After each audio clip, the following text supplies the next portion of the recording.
তাই যখন অনেকে আমাকে প্রশ্ন করে যে দাদা হস্তরেখা থেকে আমরা কি আমাদের বাস্তু দোষ সম্পর্কে জানতে পারি, আর যদি বাস্তু দোষ থেকেও থাকে সেটা বাড়ির কোন দিকে আছে সেই রকমভাবে কি জানতে পারি?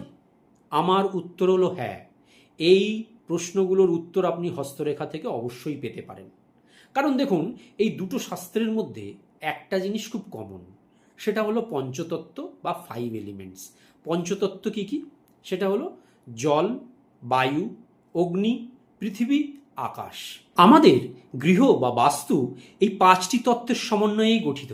এই 5টি তত্ত্বকে আমাদের গৃহ বা বাস্তুর সংশ্লিষ্ট দিকগুলোতে আপনারা দেখতে পাবেন। যেমন ধরুন, জলতত্ত্বকে আপনারা উত্তর দিক থেকে উত্তর পূর্ব দিকের যে অংশ রয়েছে সেখানে দেখতে পাবেন।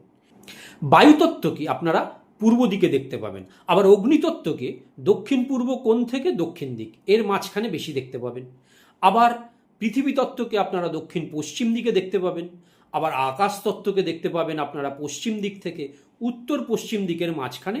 তার সাথে সাথে ব্রহ্মস্থানেও আপনারা আকাশ তত্ত্বের প্রাধান্য দেখতে পাবেন। আমাদের হাতেও এই 5টি তত্ত্বের প্রাধান্য দেখতে পাওয়া যায়। যেমন ধরুন, তর্জনী আঙুলে বায়ুতত্ত্বের প্রাধান্য দেখতে পাওয়া যায়, মধ্যমা আঙুলে আমাদের আকাশ তত্ত্বের প্রাধান্য দেখতে পাওয়া যায়, তেমনি অনামিকা আঙুলে আমাদের পৃথিবী তত্ত্বের প্রাধান্য দেখতে পাওয়া যায়, আবার কনিষ্ঠ আঙুলে জলতত্ত্বের প্রাধান্য দেখতে পাওয়া যায়, আবার বৃদ্ধাঙ্গুলিতে অগ্নিতত্ত্বের প্রাধান্য দেখতে পাওয়া যায়। আমাদের হস্তরেখা বিচারের সময় কিছু কিছু অশুভ ও দুর্ভাগ্যসূচক চিহ্ন আছে, যেগুলোর দ্বারা আমাদের জীবনে আগত বাধা, আর্থিক ক্ষতি, রোগ নাড়া ইত্যাদির ইঙ্গিত দেয়। এইরকম কিছু অশুভ চিহ্ন হলো যেমন জপ চিহ্ন, ক্রস চিহ্ন, বিন্দু বা তিল চিহ্ন, জালিকা চিহ্ন, বা রেখা যদি ভগ্ন হয়ে যায় বা ভেঙে ভেঙে যায় ইত্যাদি ইত্যাদি।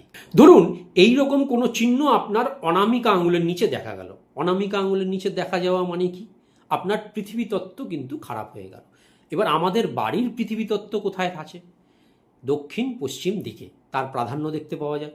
তার মানে আপনি যখনই আপনার গৃহের দক্ষিণ পশ্চিম দিকে দেখবেন, সেখানে কোনো না কোনো বাস্তুদোষ অবশ্যই দেখতে পাবেন।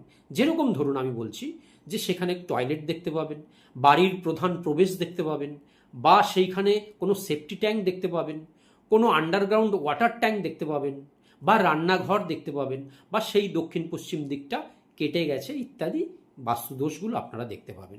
এর ফলে আপনাদের জীবনে দেখবেন পারিবারিক কলহ, অশান্তি, দেখবেন ব্যবসায় ক্ষতি, চাকরি করছেন কিন্তু কিছুদিন পরে পরেই সেই চাকরিটি চলে যাচ্ছে, জীবনে আর্থিক কষ্ট, অর্থাৎ প্রচণ্ড রকমভাবে আর্থিক স্থিতিশীলতা